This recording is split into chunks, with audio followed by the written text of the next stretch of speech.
I'm a child of the 80s, and I grew up learning about stranger danger. The basic point of stranger danger was if someone you don't know, a stranger, pulls up to you in a van and is like, "Hey kid, you want some candy?" You're supposed to be like, "Free candy? Hell yeah, I'm in on that," right? And you jump in the van, right? No, that is not what you're supposed to do, right? The point of stranger danger is that you are supposed to stay away from strangers because strangers are dangerous. And I would think, this is pretty good advice for kids, maybe even for us as adults too. Don't talk with strangers. Don't accept gifts from strangers. Don't get in a car with a stranger. Stranger danger. But you see, lately I'm finding myself not quite sure what to do when it comes to strangers. On a semi-regular basis, I find myself talking to someone who feels like a stranger to me. Should I not talk with them? Every year, someone who feels like a stranger to me gives me a gift. Do I take it? Sometimes, even when I don't want to, I'm forced into a car with two people who feel like strangers to me, and I have no choice but to go along for the ride. You see, every time that my wife Sarah and I visit our families, there comes this moment where my father-in-law starts talking about how God miraculously intervened in his life recently to help him bring in more work or find the perfect house or to remember to turn off the oven. And every time this happens, I feel the anger rise up within me as I think to myself, really? Really? You really believe that the God of the universe is miraculously intervening in your life to remind you to turn off the oven while he lets children die? Who are you? And in those moments, I feel like I'm sitting next to a stranger, and I have no idea whether I should say anything back or not. As the gifts are handed out at Christmas in our family, I always arrive at that awkward moment where the one from my sister-in-law falls in my lap. It's a bit odd to even receive a gift from her because she hasn't spoken to me, at least not in any meaningful way, in several years now. And she wants nothing to do with me because I believe that God's story includes all people. Who is this person? The name on the gift tag is familiar, but it feels like the gift is from a complete stranger. And I have no idea whether I should accept it to be polite or turn it away to make a point. And when my parents come here and visit us in Minnesota, I'll get into the car with them, and inevitably, without warning, their conversation somehow turns into a diatribe about the blacks, the gays, or worst of all, the liberals. Who are these people? As familiar as their presence feels, the distance between us when it comes to our views makes me feel like I'm sitting in a car with strangers. And I have no idea whether I should interject what I believe to be true or not. Tonight we're wrapping up this teaching series that we've been in called FAmILy, where we've been looking at some of the closest relationships that most of us will experience in our lives and why they often go terribly, horribly wrong. And this evening, we're looking at the disconnection and estrangement that many of us are experiencing with our parents and our siblings, especially due to political or religious shifts in our lives. And unlike marriage and parenting, there isn't a statistic that I can put up on the screen and show you to prove that this is a family relationship that most of us will have in our lives, an experience that most of us will have in our lives. Instead, this is more of a feel, okay? In case you don't know me, my name's Adam. I'm the lead pastor here at Lakeside, and my title, lead pastor, tells you a little bit about what I do. Brian's title, associate pastor, tells you nothing about what he does. But my title tells you at least a little bit of something about what I do, okay? Lead pastor. For one, I'm a leader. Here at Lakeside, it's my responsibility to keep our community focused on our mission and vision. I help create the culture of what this church is going to be and what it's not going to be about.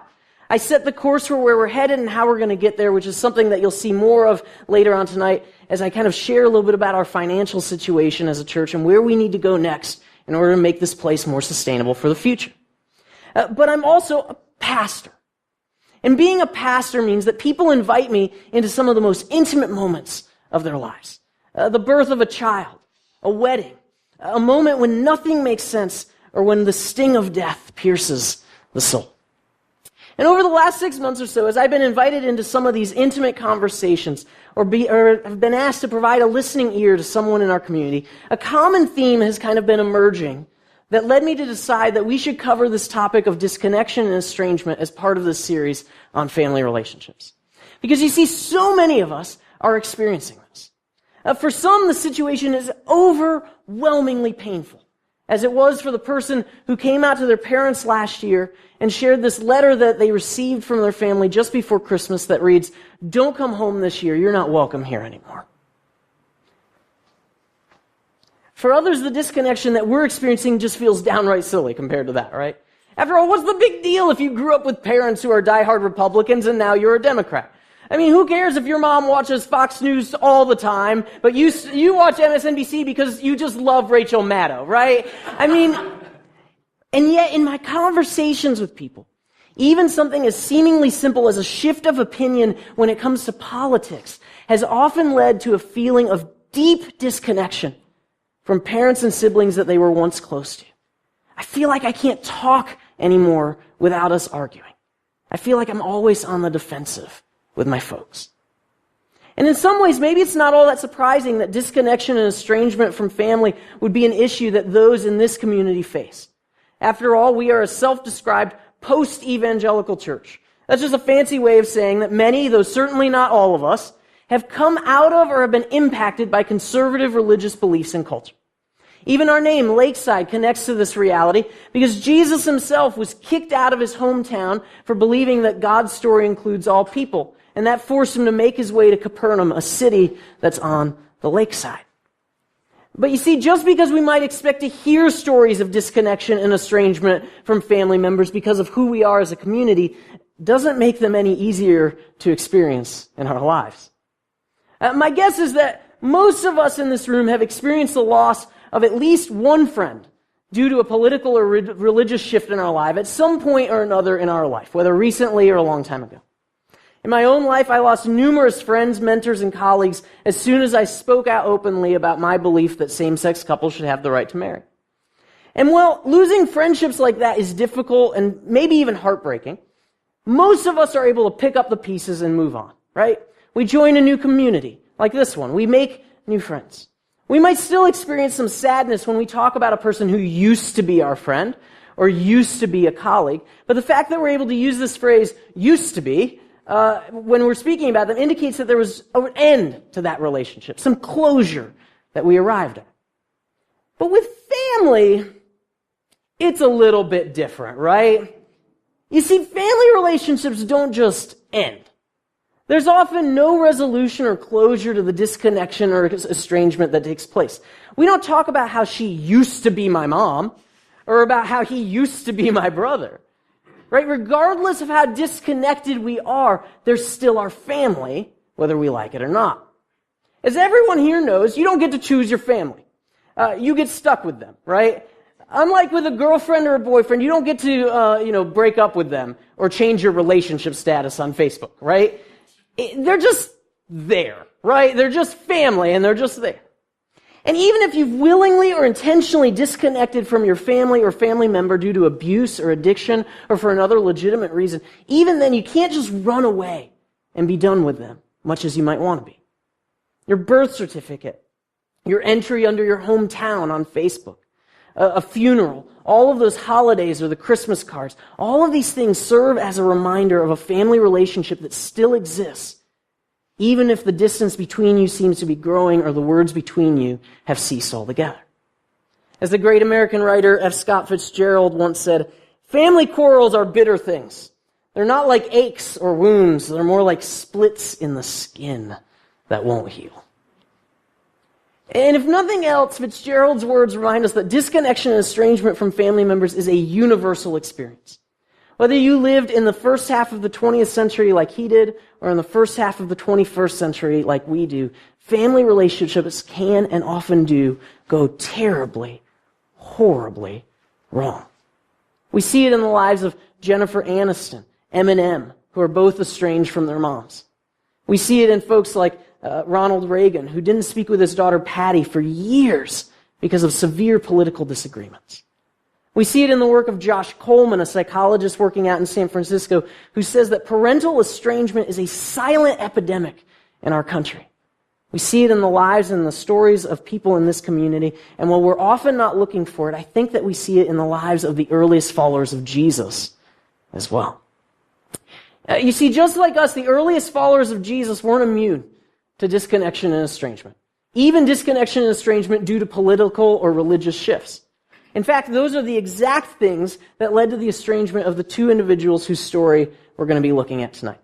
Now, fair warning in advance, the two guys in the story that we're looking at tonight are more like bros than they were actual brothers, all right?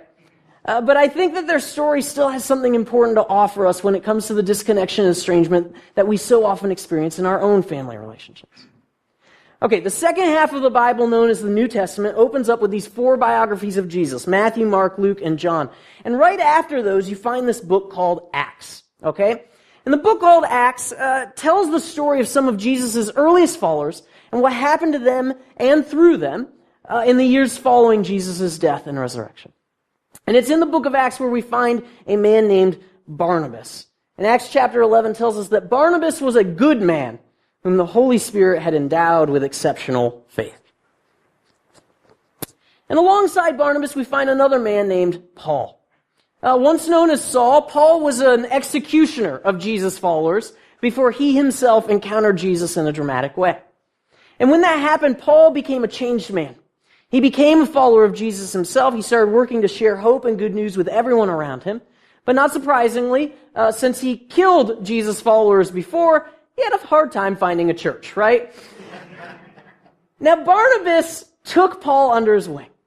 He taught him about the story of Jesus, and eventually he developed Paul into a leader like himself. So much so that one church they visited together felt that God was calling these two men, Barnabas and Paul, to work together as partners. Acts 13 tells us, as the church was worshiping the Lord and fasting, the Holy Spirit said, "Appoint Barnabas and Paul to the work I've called them to undertake." And after they fasted and prayed, they laid their hands on these two, and they sent them off. And together, Barnabas and Paul traveled around teaching people about hope and good news. They worked to change people's lives for the better. Now, they encountered significant resistance along the way. That's what happens when you tell people in the Roman Empire that Jesus, not Caesar, is the world's true Lord. So much so that these two men were physically attacked, threatened with death because of their work. And so between the time that they spent traveling together, the resistance that they faced, they became good friends. Probably close enough that we would even see them as family. But then something happens. Acts chapter 15, verse 36. Sometime later, Paul said to Barnabas, "Let's go back and visit all the brothers and sisters in every city where we preach the Lord's word. Let's see how they're doing." Barnabas wanted to take John Mark with them. But Paul insisted they shouldn't take him along since he deserted them in Pamphylia and hadn't continued with them in their work. And their argument became so intense that they went their separate ways. Barnabas took Mark and sailed to Cyprus.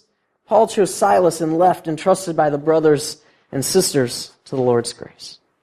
All right, back in Pamphylia, just don't ever call a city Pamphylia. Anyway, back in Pamphylia, John Mark had run away from Barnabas and Paul, probably because the people there were threatening to tie them down and kill them with stones, okay? And on the surface, at least, it just looks like Paul is worried. John Mark doesn't have what it takes to do this work. He gives up too easily. Barnabas disagrees with him, and the argument just simply gets out of hand. That's what it looks like. But you see, when Paul writes himself about this incident in a letter later on, we find out that there's more to this story. This is Galatians chapter 2, verse 11. When Peter came to Antioch, I, Paul, opposed him to his face because he was wrong. Just tells it like it is, right? All right.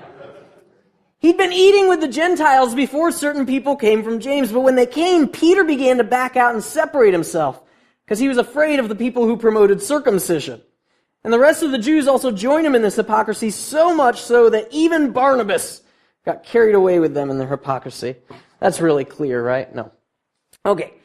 We're not going to unpack all this tonight, but here's the basic situation I want you to understand, all right?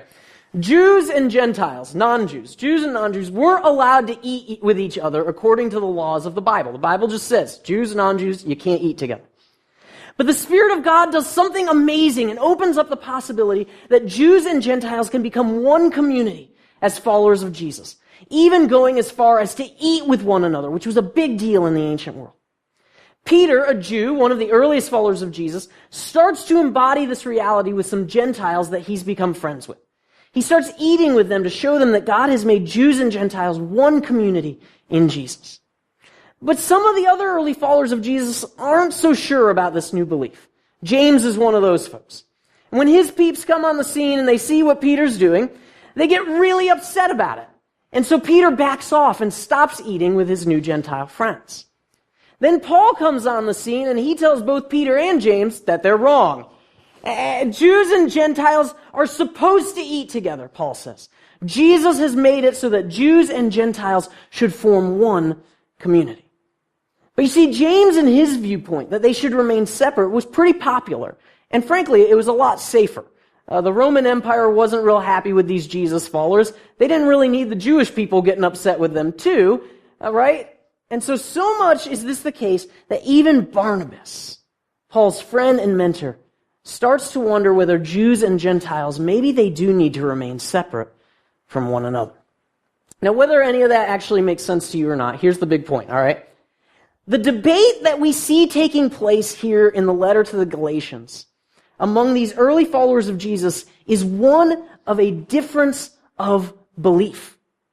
It's a religious disagreement that they're having. And it's a political disagreement too, because everything that the earliest followers of Jesus did is under the watchful eye of Rome.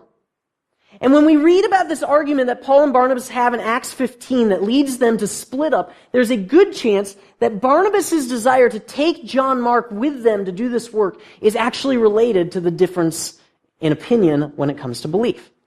You see, John Mark was probably one of those folks who thought that Jews and Gentiles should remain separate. That might be the reason that he left them behind in Pamphylia. Hey, you all stay here and get stoned for arguing that Jews and Gentiles should eat together. I don't even know what I think about that yet. I'm out of here, right? And so when Barnabas suggests that they bring John Mark along, Paul gets upset. Barnabas is the moderate between these two, and he thinks that, well, all of us should be able to do this work together, even if we disagree on this one point, right? But Paul, the progressive, no one today thinks of Paul as the progressive, but he is. Paul, the progressive, sees this as a breaking point. Paul sees this as a breaking point. As the author of Acts describes it, this is a sharp disagreement. It's an irreconcilable difference in Paul's mind.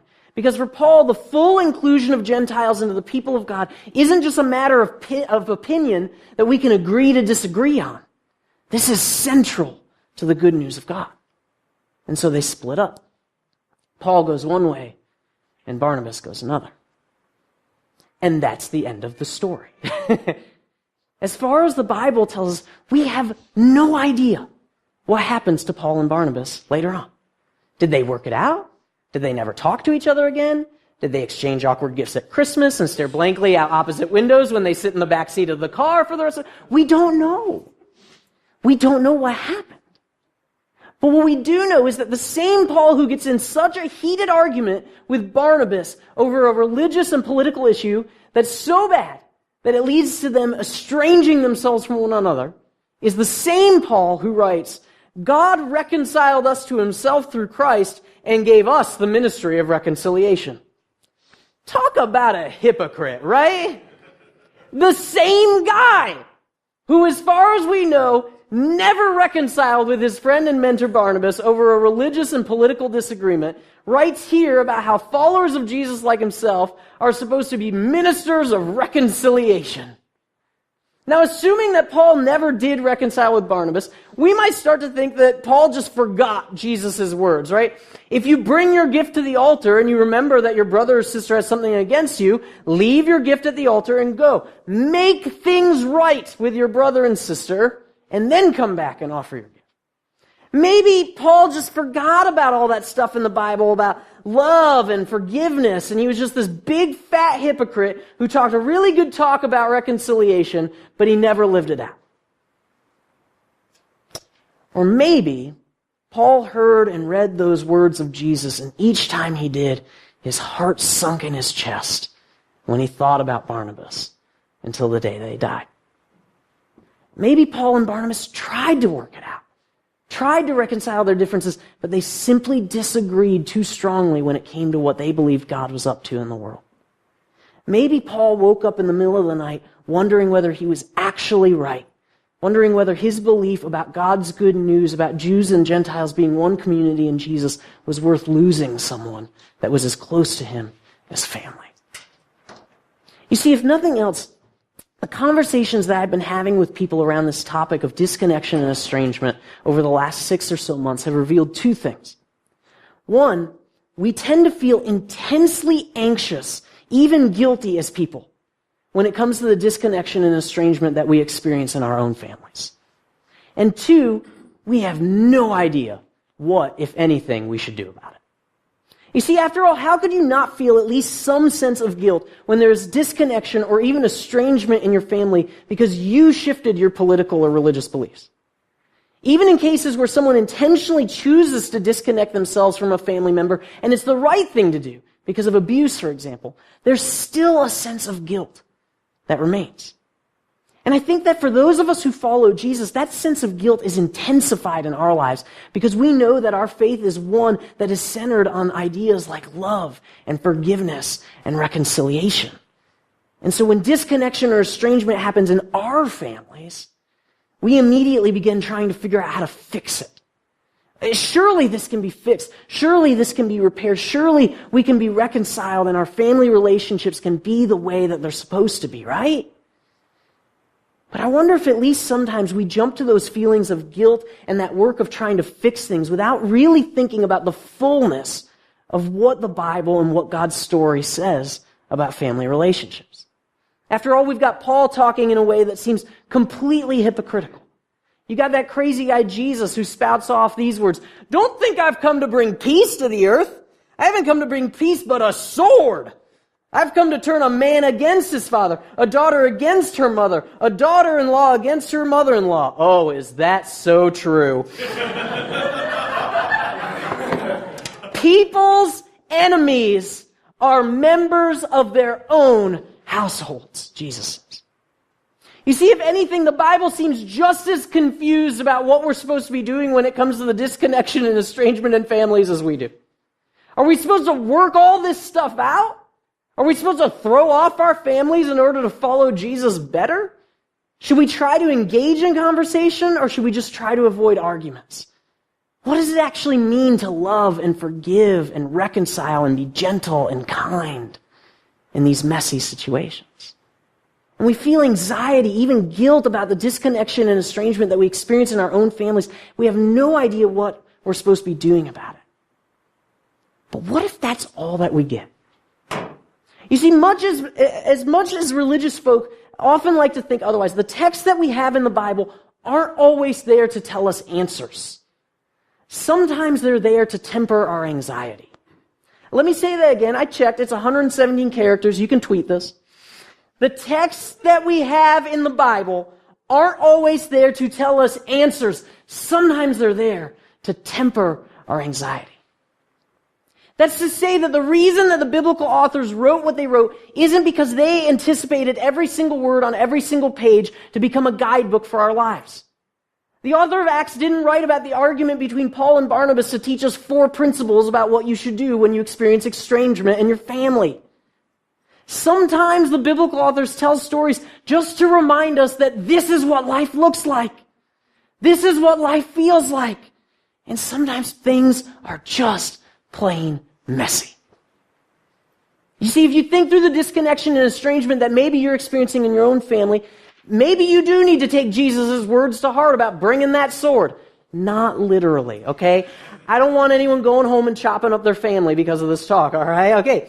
But listen, maybe in your life you haven't spoken out publicly about a matter of injustice because you know it's going to lead to some disconnection and estrangement, and you just don't want to do that. Maybe you're being a complete asshole to your family, and you need to apologize and ask for forgiveness and work to repair the relationship. Or maybe it is what it is, and you just need to acknowledge the sadness that you're experiencing and grieve the loss and the change in the relationship. You see, I don't think that there's a one-size-fits-all approach here that we can get from the Bible when it comes to this topic.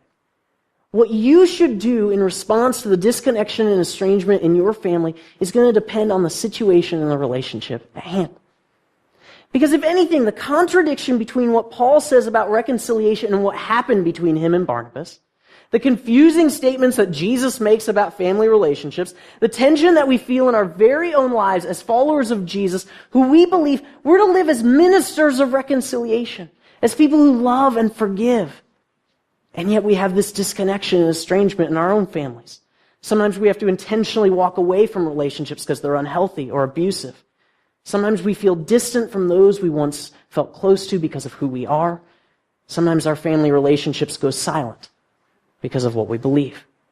If anything, that confusion just points to the reality that that's what life looks like.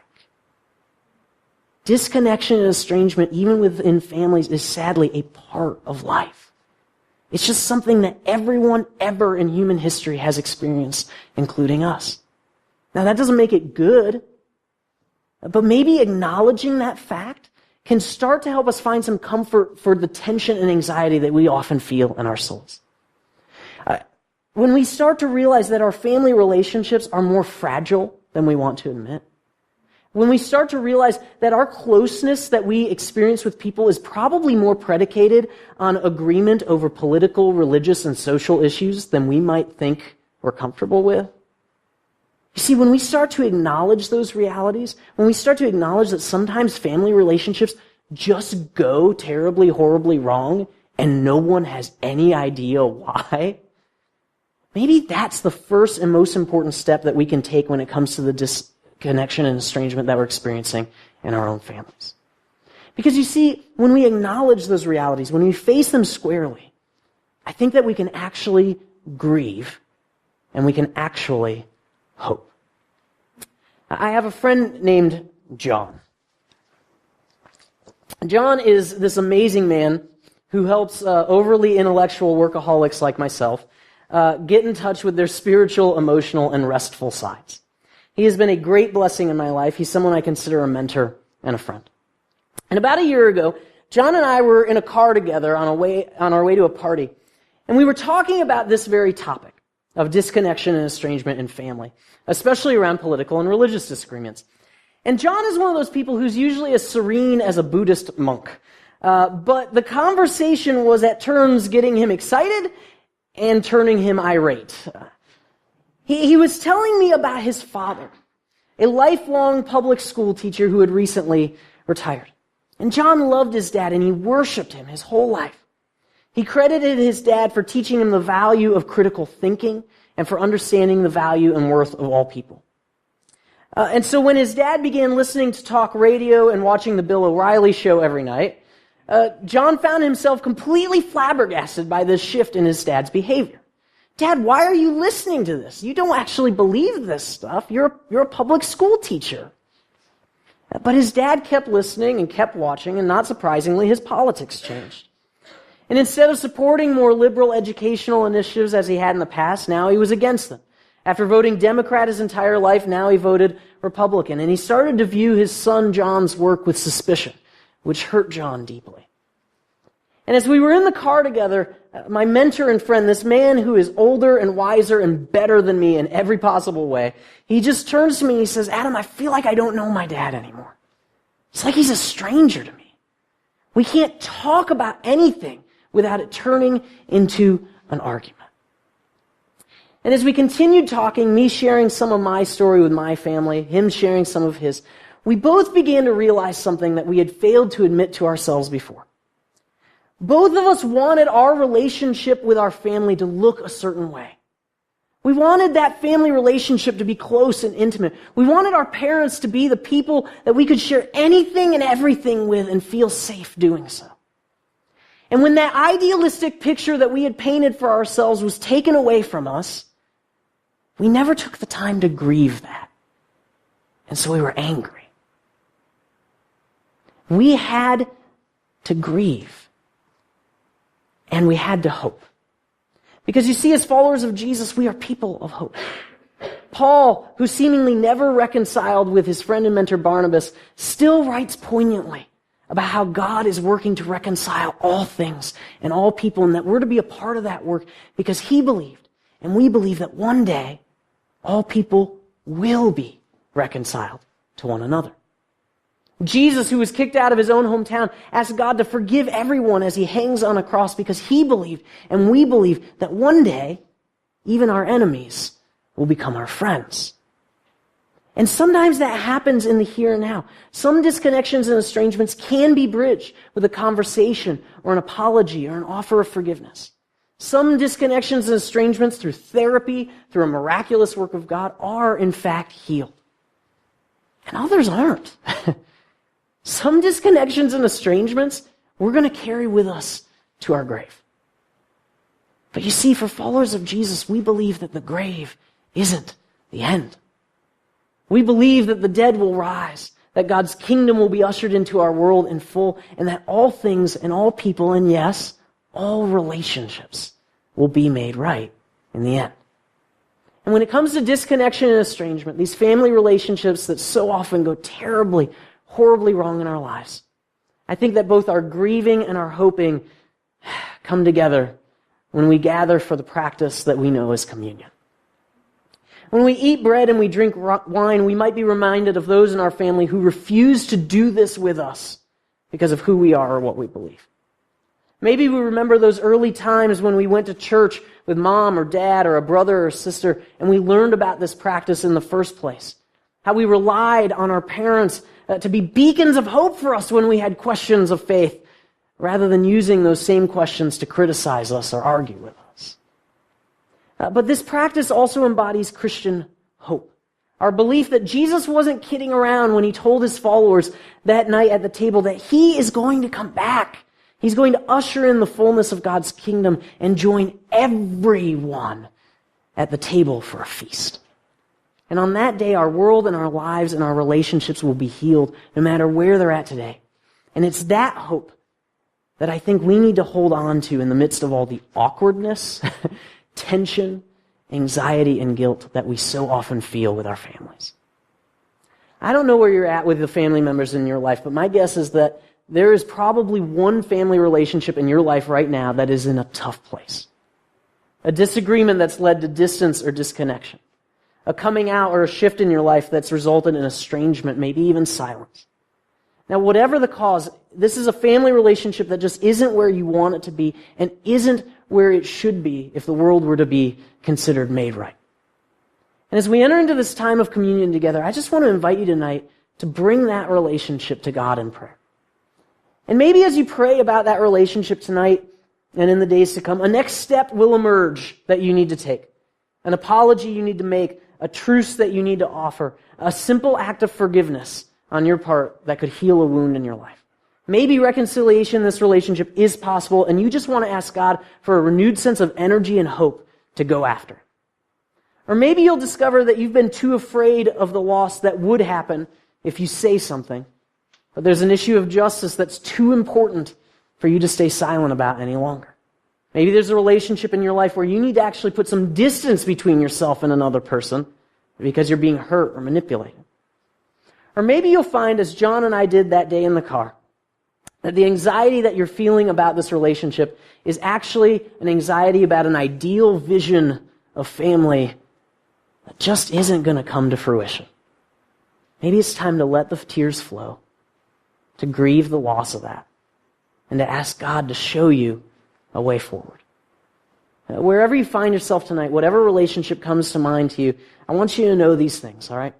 Even though I too have trouble believing it most days, our God is a God who hears our prayers. And while I most certainly don't have all the answers, if you want to pray with someone, if you need a listening ear, Pastor Brian and I are here for you. And I also want you to know that in spite of the mess and the ugliness and the way that things are right now, God will one day make all things right, all people and all relationships well. Let me pray for us to close this evening.